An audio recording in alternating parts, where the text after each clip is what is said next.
골로새서 3장 15절로부터 17절의 말씀입니다. 이 계시의 말씀을 제가 받들어 읽겠습니다. 그리스도의 평강이 너희 마음을 주장하게 하라. 너희는 평강을 위하여 한 몸으로 부르심을 받았나니 너희는 또한 감사하는 자가 되라.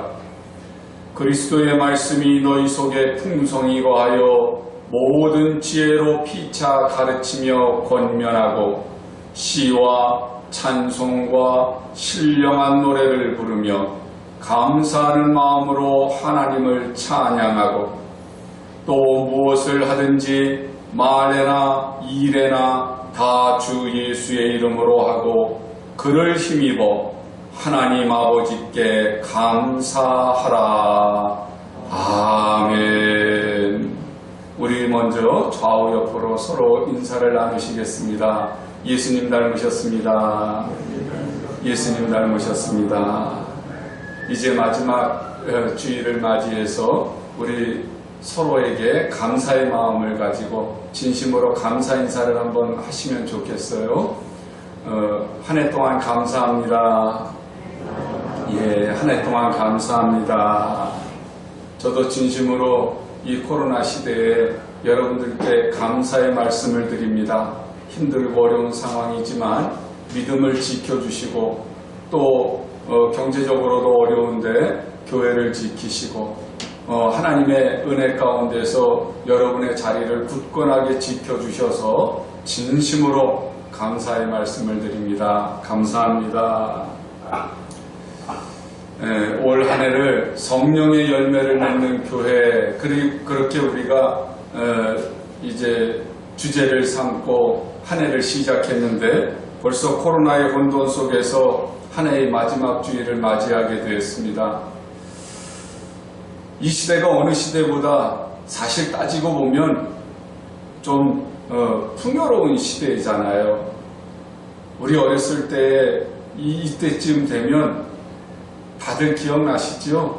추워서 아랫목에 옹기종기 모여 앉아서 군불 떼고 앉아있지만 방바닥은 아랫목만 따끈하고 위에는 차갑고 그 방바닥 이제 아랫목 차지하려고 형제들이 모여서 그냥 아웅다웅거리고요.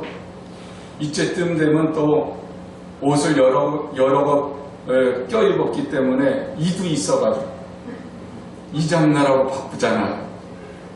석회도 잡아내야 되고 먹을 것도 없고 또 사실 자기네 집 앞에 우물이 있는 집은 참 좋은 집이에요. 집안에 우물 가진 사람은 큰 부자고요.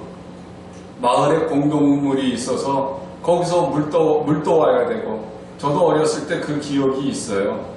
이렇게 추울 때 물을 떠갖고 왔는데 물을 갖고 오면서 엎질러 가지고 바지가 빳빳하게 동태가 된 것처럼 그렇게 얼어있는데 그거를 어떻게 할 바를 몰라서 비볐더니 이게 바지가 부러져 버리더라고요. 아니 옷도 몇 벌 입는데 옷이 부러져 버리니까 그거 참 난감했어요. 그런 기억이 있어요. 지금 경제적으로 어렵다고 우리가 얘기는 하지만 사실상 그때에 비하면 굉장히 풍요롭거든요. 제가 지금 이야기하는 게 무슨 100년 전 얘기를 하거나 무슨 150년 전 그때 얘기를 하는 게 아니라 불과 20, 30년 전까지만 해도 우리의 상황이 그랬었단 말이죠.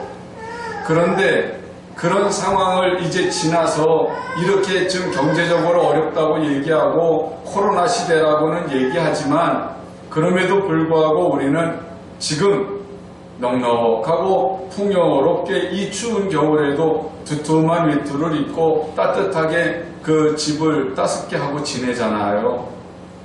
물론 그렇지 못한 많은 분들도 계시지만 그러나 대체적으로 우리들이 지금은 많은 이제 풍요를 누리고 있는 시대가 됐습니다. 그런데 말이에요. 이런 풍요 속의 빈곤이라고 그때는 없었는데도 불구하고 우리가 불평하고 원망하기보다 가족끼리 모여 앉으면 그래도 웃는 소리가 있었고 감사하는 소리가 있었거든요. 먹을 것이 비록 없었고 따뜻한 집은 아니었어도 그럼에도 불구하고 모여 앉았으면 이 연말을 보내면서 서로 감사했거든요. 그런데 지금은 감사하는 소리보다 원망하고 불평하는 소리들이 훨씬 많은 것을 우리들이 체험을 해요. 물론 코로나 시대를 지나오면서 물가도 올라가고 아파트값 올라가고 뭐 전세 월세값 올라가고 뭐 정신없이 경제적인 어려움, 또 부동산 투기, 또 대통령 선거 막 이런 것들이 우리 주변에 그냥 막 우리를 복잡하게 만들기 때문에 감사보다는 불평과 불만이나 비교하는 의식들이 지금 우리의 마음에 싹 들 수밖에 없는 상황이기도 하지만, 그런데 오늘 우리들이 조금 더 생각해 보면 아무리 내 환경이나 여건이 힘들고 어렵다고 하더라도 예전에 내가 겪어왔던 그 상황과 비교했을 때 우리는 사실 불평하고 원망하기보다는 감사의 조건이 훨씬 많다는 것을 생각하실 수 있습니다. 특별히 2021년이 코로나 상황 속에서 지나왔지만 하나님이 우리에게 베풀어 주신 좋은 것들도 얼마든지 있었던 것들을 생각해 보면 감사로 한 해를 완성해야만 하는 것이 또 우리 성도들이 하나님께 드려야 할 영광인 줄로 믿습니다. 이 골로새서 이 성경은요 별로 길질 않아요. 불과 넉 장에 불과해요.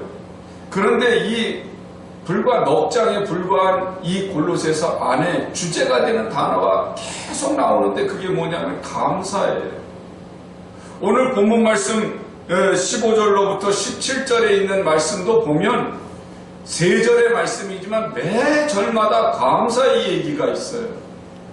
15절의 말씀도 너희는 또한 감사하는 자가 되라. 16절에 있는 말씀도 보면 시와 찬송과 신령한 노래를 부르며 감사하는 마음으로 하나님을 찬양하라. 17절 말씀도 보면 그를 힘입어 예수님을 힘입어 하나님 아버지께 감사하라. 그러면서 감사하라 감사하라 감사하라 그렇게 강조하고 있는 것을 보게 돼요. 사실 우리네 인생이라고 하는 게 말입니다. 많은 사람들에게 그리고 많은 상황 속에서 감사할 일들이 너무 많지만 우리들이 그 감사할 방법도 잘 모르고 때로는 감사하지도 않은 그런 인생을 사는 경우들이 굉장히 많거든요. 사실 우리가 하나님께 받은 은혜를 생각해 보면 하나님께 원망하고 불평하기보다 감사해야 될 일들이 굉장히 많아요. 부모님을 향해서 보더라도 부모님을 향해서 내가 원망하고 불평할 것보다는 감사할 것들이 훨씬 많아요. 형제들을 향한다든지 우리 같은 교우들을 향한다든지 아니면 내 주변에 있는 사람을 향한다든지 부부 사이에도 말이죠. 원망할 것보다는 감사할 것이 훨씬 많아요. 그런데도 우리는 감사하는 마음보다는 원망하고 불평하거나 비교할 때가 더 많거든요. 그것은 왜 그러냐면 내 속에 두 마음이 있는데 내가 어느 쪽으로 기울어져 있느냐 하는 겁니다. 내 속에 미워하는 마음, 비교하는 마음, 불평하는 마음, 원망하는 마음이 물론 한 자리에 있어요. 섭섭하고 서운한 마음이 있죠.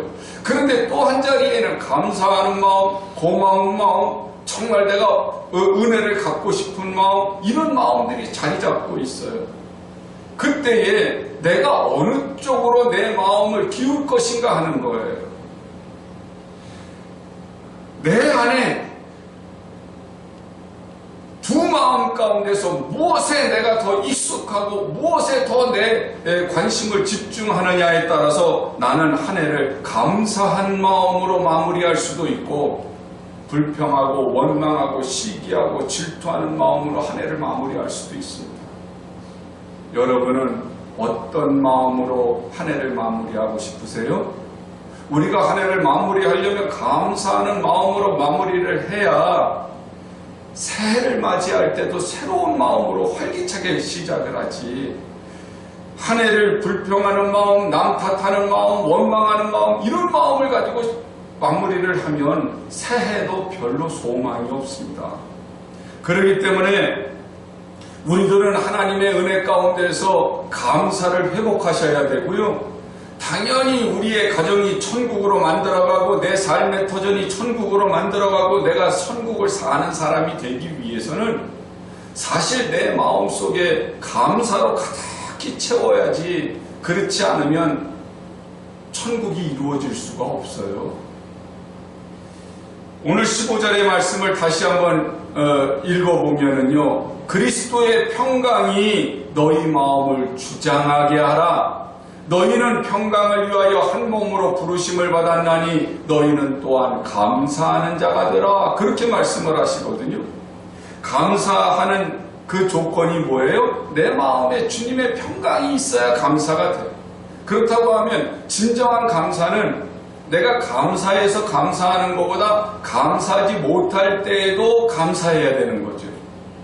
모든 상황이 힘들고 어렵지만 그럼에도 불구하고 감사해야 되는데, 그렇게 힘들고 어려운데도 감사할 수 있는 방법이 뭐냐면 그리스도의 평강이 내 마음을 주장하게 할 때, 하나님이 나로 하여금 걱정과 근심과 염려에서 구원해 주셔서 내 마음에 잔잔한 위로와 하나님이 주시는 소망으로 가득 찰 때, 그때 감사가 넘칠 수 있다는 거예요. 제가 부끄러운 고백을 하나 합니다. 그 지난주인가 지난주에 지방에서 이제 이렇게 문자가 와서 제가 소식을 알게 됐어요. 중부연회에서 미자립 교회들이 그동안 낸 1년 동안 낸 부담금 있잖아요. 그걸 되돌려줬대요. 그리고 이제 또 우리 지방의 양곡중앙교회 또 고충교회가 그래도 이제 지금 큰 교회잖아요. 거기서 1,000,000원씩 이제 내놓으시고, 지난번에 그 지방 여성교회가 새우젓 장사를 했잖아요. 그래가지고 1,000,000원이 이제 그것이 이득이 있어서 그걸 또 내놓고 해서 3,000,000원으로 미자립 교회에 각각 100,000원씩을 나눠줬다고 그래요. 그 문자를 보고 갑자기 제가 배가 아픈 거예요. 갑자기 제가 질투가 그냥 사촌이 땅을 산 것처럼 훅 올라오는 거예요. 그러면서 아니 그래 미자립 교회만 도와주냐? 지금 뭐 다 교회들 다 어려운데 막 도둠하고 있는 교회들 더 어렵지. 큰 교회들이야 뭐 자리 잡혀져 있다고 그러지만 우리같이 이제 막 도둠하는 교회들 그래 좀 도와주면 어때? 그런 마음이 있어가지고 제 마음에 속이 확 그냥 상한 거예요. 그래서 이제 새벽에 하나님한테 기도를 했죠. 하나님, 이런 일이 있는데요. 그래서 하나님한테 일렀어요. 그랬더니 하나님이 제 마음속에 응답을 하세요. 뭐라고 응답을 하시냐면, 도움 받는 것보다 도와주는 것이 훨씬 좋은 거야. 네가 처음부터 생각하고 있었던 네 목회 계획이 있었잖니. 그렇게 말씀을 하시는 거예요. 제가 목회 계획을 가지고 있었고 목회 철학을 가지고 있었던 것이 하나 있어요. 그것은 제가 절대로 도움받지 않는 목회를 하겠습니다. 그것이 제 목회 철학이었고 또 목회 계획이었거든요. 그래서 교회가 힘들고 어려울 때 주변에 이야기하지 않았어요. 제가 그 고난을 당했을 때도 우리 형제들에게조차도 얘기하지 않았어요. 그때 하나님께서 역사하셔가지고 지금까지 오게 해주신 그 일들이 아주 필름 돌아가듯이 쫙 돌아가는 거예요. 제가 정신을 번쩍 차렸어요. 그렇지. 이 어려운 시기에 우리 교회가 지금 이렇게 든든히 설 수 있는 것 하나님의 은혜고, 그리고 든든하게 교회를 지키는 사랑하는 우리의 권속이 있어서 이렇게 서 있는 건데, 경기가 힘들고 어려운 거 누구나가 다 알아요. 그럼에도 불구하고 자기의 자리를 지키면서 묵묵히 헌신하고 있는 귀하고 복된 성도들이 있어서 교회가 다른 사람들에게 손 벌리지 않고 다른 교회에 어렵다고 이야기하지 않을 정도로 서 있는 거, 이거 하나만도 감사한데 내가 지금 무슨 생각을 하고 있는 거야? 그 순간에 얼마나 우리 사랑하는 성도들이 감사하고 소중한 생각이 더 많이 들더라고요. 그래서 제가 불평하던 그 소리가 갑자기 찬송으로 바뀌고 감사로 바뀌는 거예요. 그날따라 여러분들을 위해서 더 많이 축복 기도를 했어요. 아직 내가 예수님을 닮게 미숙해서, 아직 성숙하지 못해서 내가 순간적으로 불평하는 쪽으로, 원망하는 쪽으로 내가 잠시 기울었더니, 그랬더니 죄가 내 안에서 나를 지배하기 시작을 하고 내 마음에 있던 천국이 무너지기 시작을 하더라, 그 말이죠. 그래서 제가 하나님의 은혜가 지금까지 나를 이끌어 오셨고, 그리고 하나님의 은혜가 지금 우리 교회를 지켜주시고 사랑하는 성도들을 붙잡아주고 계시는데 내가 그것을 제대로 깨닫지 못하고 지금 내 마음이 흔들리고 있구나를 깨달았을 때 하나님의 평강이 제 속으로 쏙 들어와서 마음이 잔잔해지고 얼마나 평강해지는지 모르는 거예요. 제가 경험을 했어요. 하나님의 평강이 제 안에 딱 들어오자마자 불평이 사라지고 원망이 사라지고요. 오히려 한 사람 한 사람이 소중해지고 한 사람 한 사람을 위해서 기도하게 돼요. 하나님이 넘치게 부어주시는 그 은혜가 밀물처럼 제 가슴속에 다가오더라고요. 사랑하는 여러분, 하나님의 평강은요, 외부의 어떤 환경 때문에 오는 게 아니에요. 하나님의 평강은 하나님과 나와의 관계 안에서 오는 거예요. 그래서 빌립보서 4장 6절로부터 7절에 사도 바울은 이렇게 얘기를 합니다.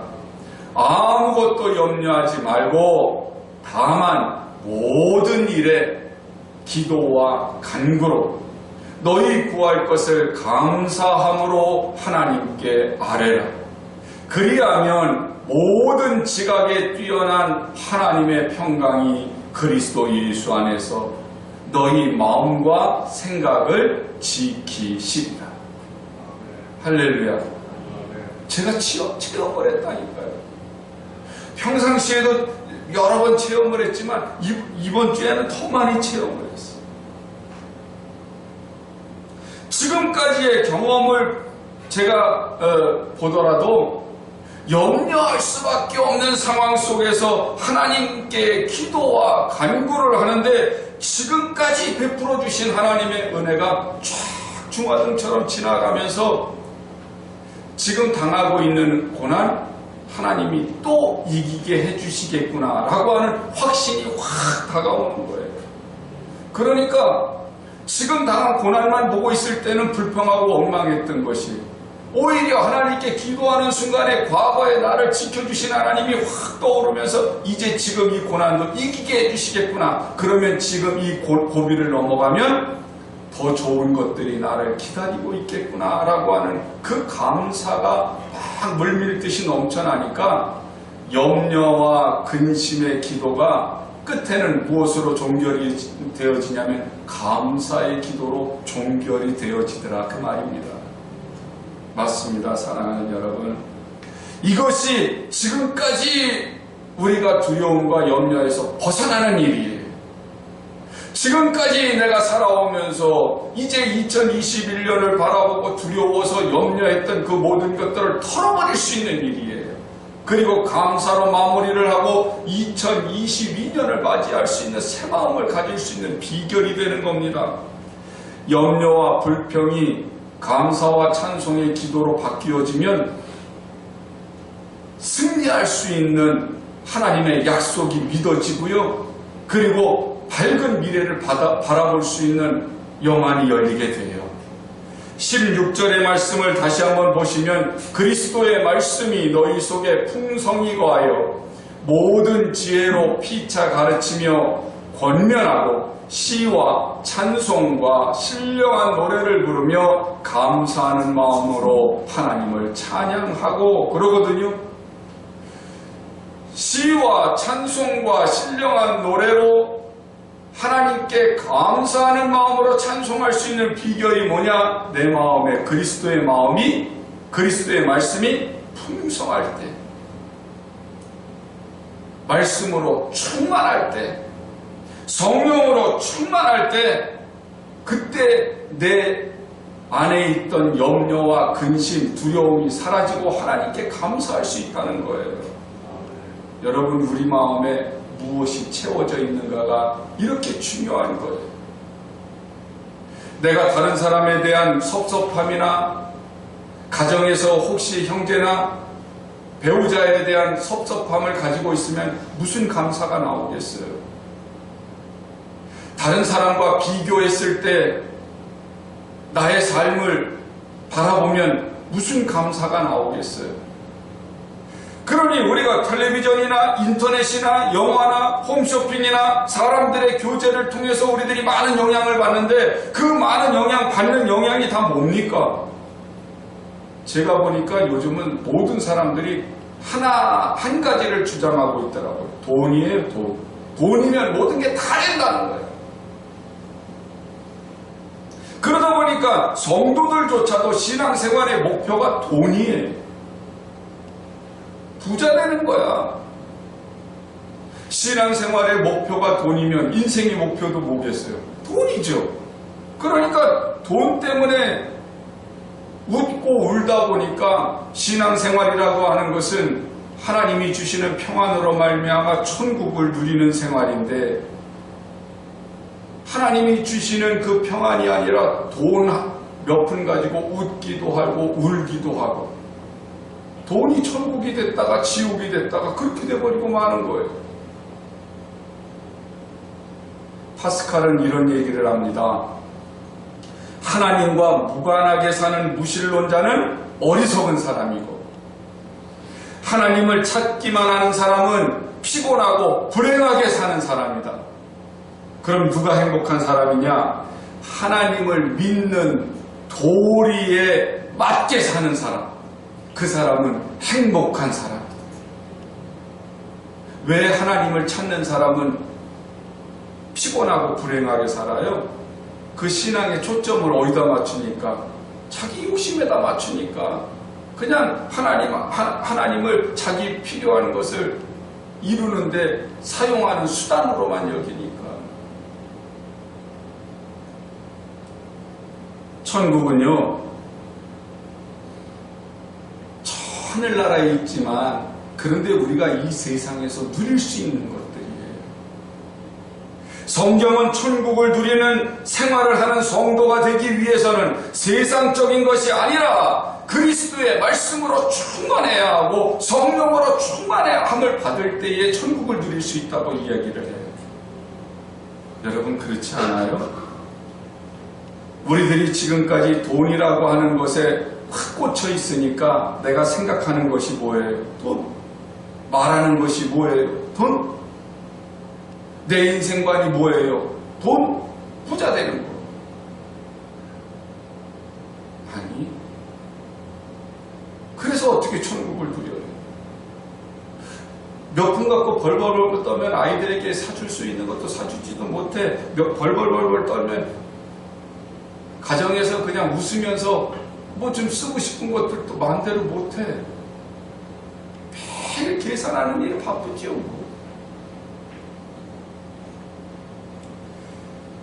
그런데 성령에 충만하면, 말씀에 충만하면 내 생각과 말과 행동과 인생관과 신앙관이 다 무엇에 초점이 맞춰져요? 하나님께 맞춰져요. 그러면 하나님께 감사함을 누릴 수 있게 되고 나에게 주신 모든 것들이 보여지게 되니까 얼마나 풍성한 삶을 살 수 있게요. 그러니까 감사가 넘쳐. 우리가 내 삶 속에서 하나님이 주신 것들이 보여지고 감사가 넘치게 되면 이 오염된 세상을 얼마든지 극복하면서 살 수 있습니다. 이 불행하고 정말 남 탓하고 비교하고 원망하는 이 세상 속에 우리가 물들지 않을 수 있어요. 누가복음 17장의 말씀을 보면 10명의 나병 환자 이야기가 나와요. 아시죠? 10명의 나병 환자들이 예수님이 지나가신다고 하니까 이제 병에서 구원받기 위해서 필사적으로 예수님께 나아갑니다. 예수님께서 그들에게 뭐라고 얘기하시냐면 가서 제사장에게 보이라고 그래요. 10명의 문둥병자들, 나병 환자들이 제사장에게 보이러 달려가는 길가의 그 도중에 몸이 다 깨끗하게 나음을 받았어요. 그런데 예수님께로 돌아온 오직 한 사람, 사마리아 사람 한 사람만 예수님께로 돌아오고 9명은 다 그냥 자기 갈 길로 가버렸습니다. 예수님이 물어보시죠. 9은 어디 가느냐? 그 9은 왜 돌아오지 않았을까요? 그들의 마음속에는 세상적인 것들로 가득 차 있습니다. 예수님으로 채워져 있었던 것이 아니지요. 그들이 고침받기를 원했던 것은 세상적인 일을 하기 위해서. 그렇기 때문에 고침받자마자 그들은 세상을 향해서 나아갔어요. 그런데 오직 한 사람, 사마리아 사람만이 와서 예수님 앞에 경배를 하는 것이 성경에 기록되어 있어요. 주님이 그에게 말씀하시죠. 내 영혼이 구원받았다. 그 사마리아 사람 한 사람만 예수님으로 채워져 있었던 거예요. 육신이 고침받으니까, 그러니까 이 사람은 예수님의 사랑과 예수님의 은혜가 기억나는 거예요. 자기의 몸이 깨끗함을 입자마자 제일 먼저 생각되는 것이 예수님께 감사하는 것이었어요. 우리 한번 따라서 해보실까요? 감사함이 없는 마음은 병든 마음입니다. 인정하십니까? 감사함이 없는 마음은 병든 마음이에요.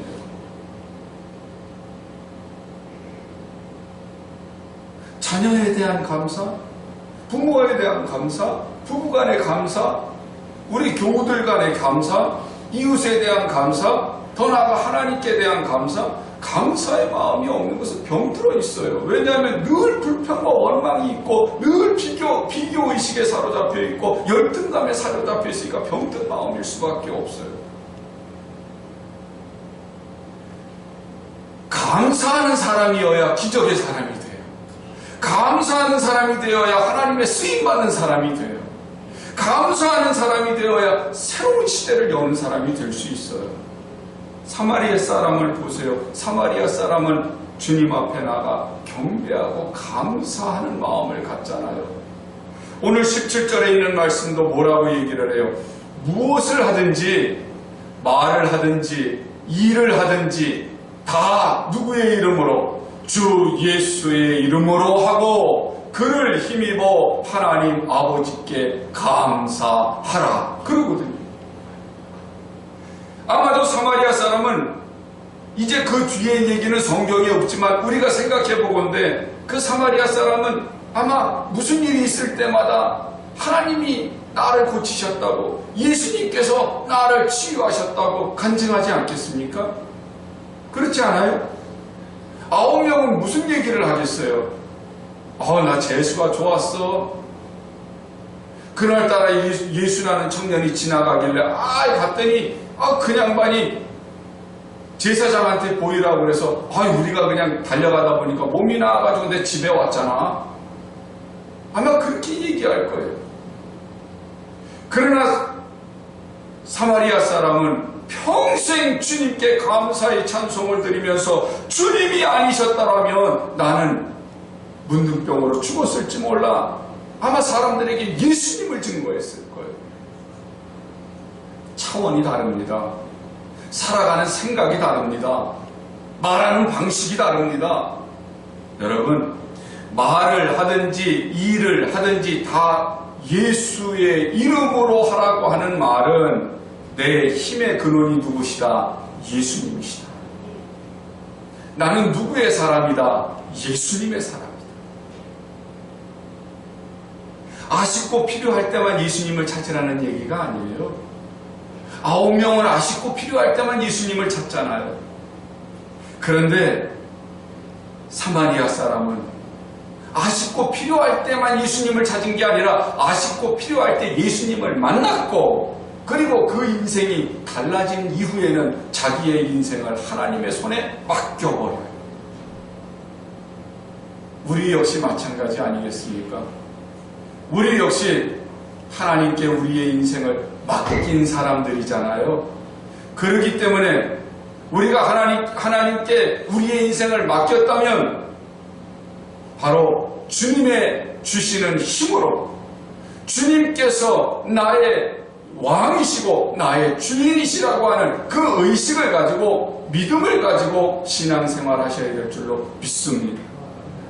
우리는 하나님 소속이기 때문에 하나님은요, 하나님의 이름을 위해서 우리를 사용하고 계시고 우리와 함께 하시기 때문에 당신의 이름을 위해서라도 결단코 우리를 실패하도록 내버려 두시지 않습니다. 내가 말을 하든지 일을 하든지 주 예수의 이름으로 하는데 주님이 당신의 이름을 쓰는데 우리들이 실패하게 놔두시겠어요? 우리들이 절망하게 놔두시겠어요? 예수님이 십자가에서 죽으신 것을 사람들은 다 실패했다고 봤죠. 그런데 하나님은 예수님을 부활시키심으로 인해서 승리자가 되게 하시는 것을 볼 수 있어요. 사도 바울이 이 골로새서를 쓸 때에는 로마 감옥에서 쓰고 있었거든요. 그가 언제 죽을지 모르는 상황에서 쓰고 있었거든요. 그런데 그는 자기가 지금까지 로마 감옥에 갇혀서 이렇게 하나님의 복음을 증거하다가 로마 감옥까지 와서 갇혀 있지만 자기의 인생은 실패자가 아니라 승리자라고 하는 것을 표현하고 있는 거예요. 당시 초대교회 성도들은 예수님을 믿는 그 신앙을 지키기 위해서 핍박당하고 환난당하고 있습니다. 너무나도 고통스러운 생활을 하고 있는데, 그런데 사도 바울은 뭐라고 얘기하냐면 우리는 실패자가 아니라 성공한 사람들이라는 거예요. 주님이 십자가에서 죽으신 것이 부활로 승리하신 것처럼 우리 역시도 주님께서 함께 하심으로 하나님의 능력으로 말미암아 우리는 성공하는 사람이 돼서 세상을 반드시 바꾸는 사람이 될 거라고 하는 거죠. 맞습니다. 오늘 우리들이 갖고 있는 것이 마치 물고기 2마리하고 보리떡 5덩이처럼 작고 보잘것없는 것들을 가지고 있다고 하더라도 걱정하지 마십시오. 물질도 없고 건강도 없고 집도 없고 돈도 없고 아무것도 없다고 그렇게 생각하고 계시지만 염려하지 마십시오. 어린아이가 갖고 있었던 물고기 2마리와 보리떡 5개를 주님이 붙드시고 감사의 기도를 하셨더니 장정 5,000명이 먹고 12광주리가 남는 역사가 일어난 것처럼 오늘 우리들이 작고 보잘것없지만 그러나 우리가 하나님 앞에 감사의 제사를 드리게 되면 주님께서 받으시는 그 순간 감사하는 마음을 받으시고 기적을 일으키는 하나님의 사람들로 사용해 주실 줄로 믿습니다. 우리의 삶은 주님 앞에 있습니다. 예수님이 우리의 생명줄이세요. 이제 우리가 당당하게 자신감 있게 2022년을 향해서 나아갈 수 있는 힘의 비결은 바로 예수 그리스도이기 때문에 그래요. 새해에는 반드시 승리가 올 줄로 믿습니다. 성령의 열매로 우리 역시 승리하게 하실 하나님께 감사하면서 며칠 남지 않은 이 한 주간 승리로 완성하시고 이제 또 감사로 새해를 맞이하는 복되고 아름다운 하나님의 사람들이 되시기를 예수님의 이름으로 간절히 축복합니다.